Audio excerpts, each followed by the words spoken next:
Hey guys, hope you're well. So today I thought I'd do something a little bit different because a lot of the time I get a lot of questions and like especially on Instagram of what I eat and how I make what I eat and stuff like that, like just daily. So I thought I'd do a video. It's kind of over the length of about a week or kind of just over. Things I've made at home, breakfast, lunch, dinner, and it's a mix. So it's not like everything's healthy and it's not like everything's crap.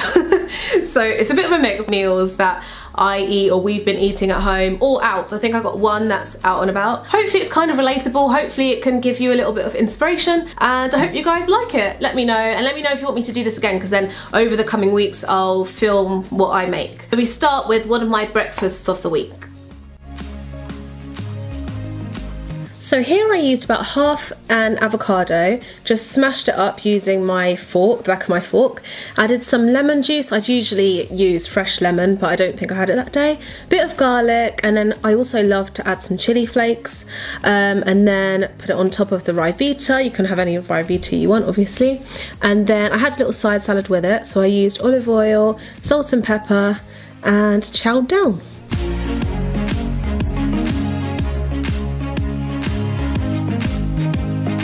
So on this day I just wanted something comforting, and so I went for a pasta dish, and I chose wholemeal pasta just so it's a little bit, you know, better for me. And so this was quite simple because I used a ready-made sauce, which I usually actually try to make my own one, but you know what it's like some days, just it's last minute planning. So I also made a side salad, and I always wash my like salad leaves.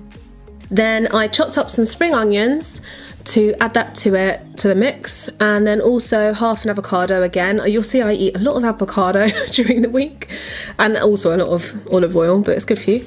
Not too much, obviously. Yep, then just seasoned, and then I also use balsamic vinegar, usually for seasoning, salt and pepper, and then, so I was doing all this while the pasta was boiling.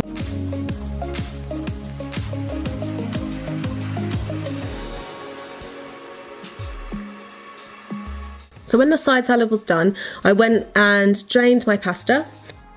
Then I just got my tomato and basil sauce. You can use any one you want, or obviously, or you can make it yourself. And in the same saucepan that I made the spaghetti, I just heated up the sauce, and then I just add that on top. Oh, before I added it on top, I added some garlic because I love adding even more flavour into everything. I just love everything to be really flavourful. So that's that. You can add, I think I also did add a little bit of chilli as well. And then I love adding some parmesan on top of pretty much everything. But obviously it really goes well with this dish. And that was that. So I just wanted a bit of balance with the salad as well, with the spaghetti.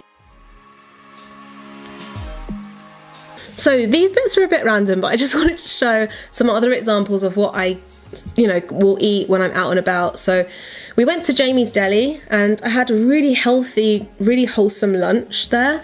And then also we had a Chinese takeaway one night, so I thought I'd include that. That plate's from John Lewis, by the way, it's so cute. Okay, one night last week I wanted to make a chicken stew. So you just start by chopping up all your vegetables, and just add them into your pot. So you can either do this on the stove, or I've got a slow cooker. So I added some bay leaves. They give so much flavour to like slow cooked stews and casseroles and things. Then I added some chicken stock, which I'd love to make my own of this using chicken bones and stuff, but I just didn't have that option this time round. Added it to my veg and seasoning. Then you want to brown your meat. So I used 4 chicken thighs, put them on the frying pan, as you can see, cooked them until they were brown on the skin. So you don't want to cook them too much because they cook in this stew anyway.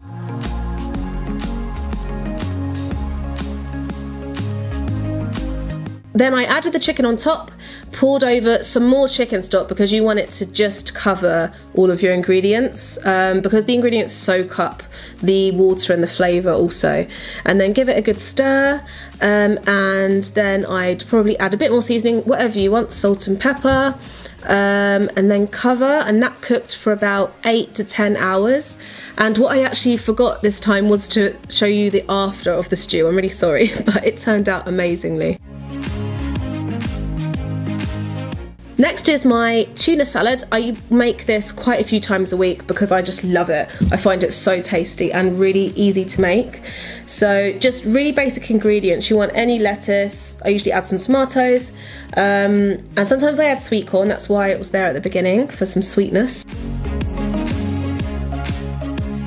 I kind of alternate between different types of onion. Recently, I always like spring onion, so that's what I used for this, but you can also use normal white onion or red onion.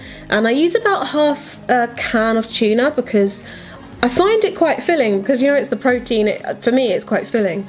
So it depends on the day, it depends how hungry I am. Then I make a dressing. This is the dressing I always go to for pretty much any kind of salad. It's one that my mum taught me, and I've got actually a video on it on my vlog channel, I think it's on. And it's so tasty. I have this a lot on holiday as well. It reminds me of being away.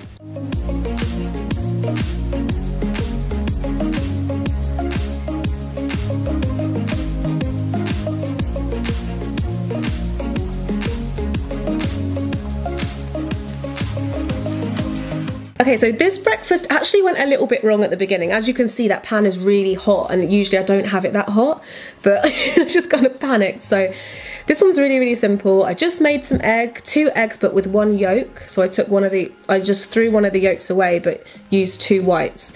I just put a handful of lentils, a few spinach leaves, and some smoked salmon, and I love this for a really light breakfast, but very nutritious.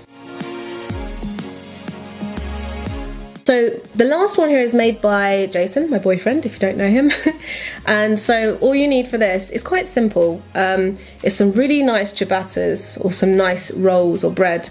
So a large tomato, an avocado. This time he added some mozzarella, which was new actually, but it turned out to be really yummy. Fried some bacon.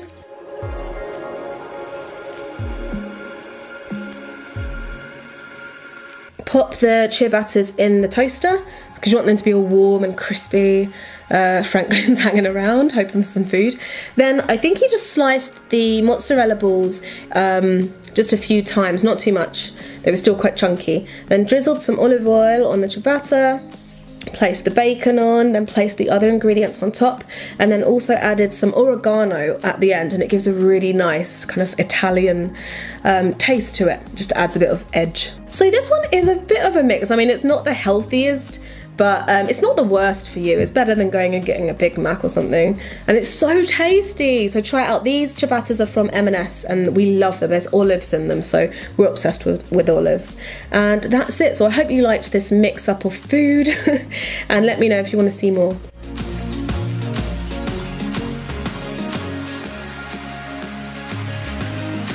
Hope you guys liked this video. Let me know what you thought, and also if you make any of these dishes yourself, be sure to tag me on Instagram. Like, if you take a picture, tag me. I'd love to see if it's given anyone some inspiration. Also, if you want to like keep seeing what I'm eating, and I don't know, it's just interesting. I love seeing what other people eat, and I always post it on Instagram, which is @TheBeautyCrush. I'll see you guys next time on Thursday, I believe. Bye. The mirror is from HomeSense, and there's so many things from HomeSense. I love this mirror so much, and it wasn't that expensive. Mirrors can be so expensive.